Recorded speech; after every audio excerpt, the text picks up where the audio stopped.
Comment quelqu'un qui n'est pas capable d'arranger son pays peut nous dire que lui, il va arranger l'Afrique? Toi, tu n'as pas développé ton pays. Toi, tu veux unir quelle Afrique? Toi, tu n'es pas capable d'accueillir des réfugiés chez toi. Toi, tu vas unir quelle Afrique? Toi, tu n'es pas capable de sécuriser ton pays. Tu vas unir quelle Afrique?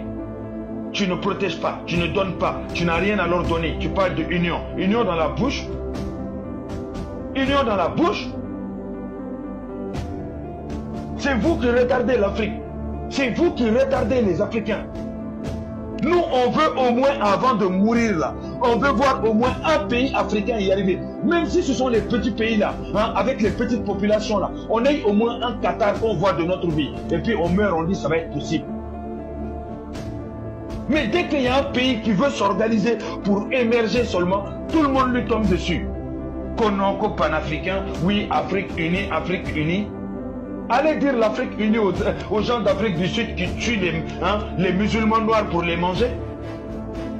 Allez dire ça en Afrique du Sud. Est-ce que vous êtes aveugle? Vous parlez de union seulement avec certains pays. Quand l'Angola prend des décisions, vous ne parlez pas d'Afrique unie. Ou bien l'Angola ne fait pas partie de l'Afrique. L'Algérie ne fait pas partie de l'Afrique. Le Maroc ne fait pas partie de l'Afrique. L'Afrique du Sud ne fait pas partie de l'Afrique. Le Soudan ne fait pas partie de l'Afrique. Le Tchad ne fait pas partie de l'Afrique. Pourquoi vous ciblez seulement certains pays? J'ai remarqué, Côte d'Ivoire, Sénégal, Gabon, ces pays-là, ciblés matin, midi et soir. Parce que ces pays-là arrivent à faire la différence.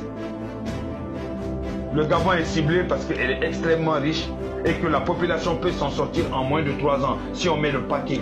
Oui, ils sont extrêmement riches en sous-sol et puis ils ne sont pas beaucoup. C'est normal. Donc il ne doit pas y avoir de Gabonais pauvres.